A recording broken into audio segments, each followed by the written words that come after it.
അടുത്തിടെയാണ് കൊല്ലം സുധിയുടെ രണ്ടാം ഭാര്യയായിരുന്നു താനെന്ന് അവകാശപ്പെട്ട വീണ എസ് പിള്ള എന്ന സ്ത്രീ രംഗത്തെത്തിയത്. രേണുവാണ് താനും സുധിയും തമ്മിലുള്ള ബന്ധം തകരാൻ കാരണമെന്നാണ് വീണ പറഞ്ഞത്. എന്നാൽ വീണ എന്ന സ്ത്രീയെ അറിയില്ലെന്നാണ് രേണു പറഞ്ഞത്. ഒരിടയ്ക്ക് തനിക്ക് നിരന്തരം മെസ്സേജ് ചെയ്യുമായിരുന്നുവെന്നും പക്ഷേ താൻ പ്രതികരിച്ചിട്ടില്ലെന്നും രേണു പറഞ്ഞിരുന്നു.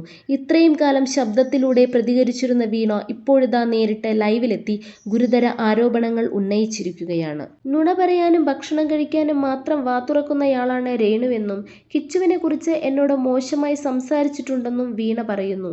രേണു സുധി എന്ന രേഷ്മ തങ്കച്ചൻ കാണാൻ വേണ്ടി തന്നെയാണ് ഞാൻ ഇങ്ങനൊരു ലൈവ് വന്നത്. ഞാനാണ് വീണ എസ് പിള്ള. ഞാൻ ആർക്കും ഇതുവരെ ഒരു ബുദ്ധിമുട്ടും ഉണ്ടാക്കിയിട്ടില്ല. രേണു സുധിക്ക് എന്നെ നന്നായിട്ടറിയാം. ഞാനുമായി സംസാരിച്ചിട്ടുണ്ട്. കഴിഞ്ഞ ദിവസത്തെ അഭിമുഖത്തിൽ മറുപടി പറയാൻ കഴിയാതെ രേണു തപ്പുന്നത് ഞാൻ കണ്ടു. എന്നെ രേണു നേരിട്ട് കണ്ടിട്ടില്ലെന്നും അറിയില്ലെന്നും തറപ്പിച്ച് പറയുന്നുണ്ട്. നേരിട്ട് കണ്ടിട്ടില്ല എന്നത് ശരിയാണ്. ഞാൻ അങ്ങോട്ടാണ് ആദ്യം മെസ്സേജ് അയച്ചത്. ഞാൻ തുരുതുരാ മെസ്സേജ് അയക്കും എന്നാണ് രേണു അഭിമുഖത്തിൽ പറഞ്ഞത്. പക്ഷേ ചില കാര്യങ്ങൾ പറയാനല്ലാതെ ഞാൻ അവൾക്ക് മെസ്സേജ് അയച്ചിട്ടില്ല.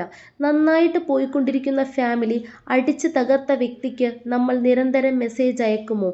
നിങ്ങൾ തന്നെ ചിന്തിച്ചു നോക്കൂ. അവർ എപ്പോഴും നമ്മുടെ ശത്രു തന്നെയായിരിക്കും. ആ ലൈഫ് പോയതുകൊണ്ട് ഞാനിപ്പോൾ നന്നായി ജീവിക്കുന്നു.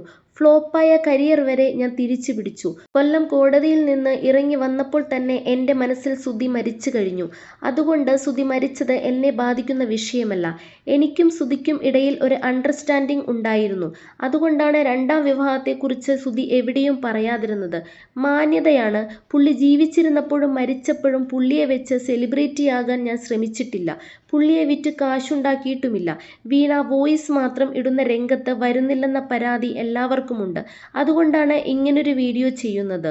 ഞാൻ നാറാവുന്നതിൻ്റെ പരമാവധി രേണു സുധി കാരണം നാറി. അതിനാലാണ് എൻ്റെ ഐഡിയയിലൂടെ മുഖം കാണിച്ച് വീഡിയോയുമായി വന്നത്. രേണു സുധി ലോക ഫ്രോഡാണ്. സുധിയുടെ ഒരു കേസ് കെട്ടുമായി ബന്ധപ്പെട്ട് 3 വർഷം മുമ്പ് രേണുവിനെ ഞാൻ കോണ്ടാക്ട് ചെയ്തിരുന്നു. അന്ന് മാന്യമായാണ് രേണു എന്നോട് സംസാരിച്ചത്.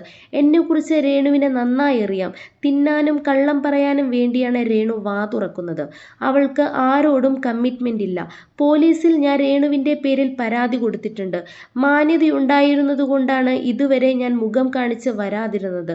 കിച്ചു എൻ്റെ കൂടെ നിന്നിട്ടില്ല. അവൻ അച്ഛൻ്റെ വീട്ടിലായിരുന്നു. സുധിച്ചേട്ടൻ മരിച്ച ദിവസമാണ് അവനെ അവസാനമായി കണ്ടത്. രേണു പറയുന്ന കാര്യങ്ങൾ ആരും വിശ്വസിക്കരുത്. എല്ലാം നുണയാണ്.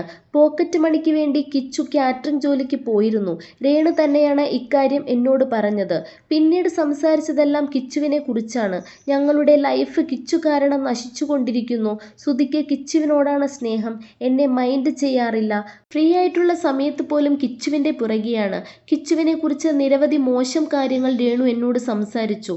പലതും തുറന്നു പറയാൻ ബുദ്ധിമുട്ടുണ്ടെന്നും വീണ പറഞ്ഞു.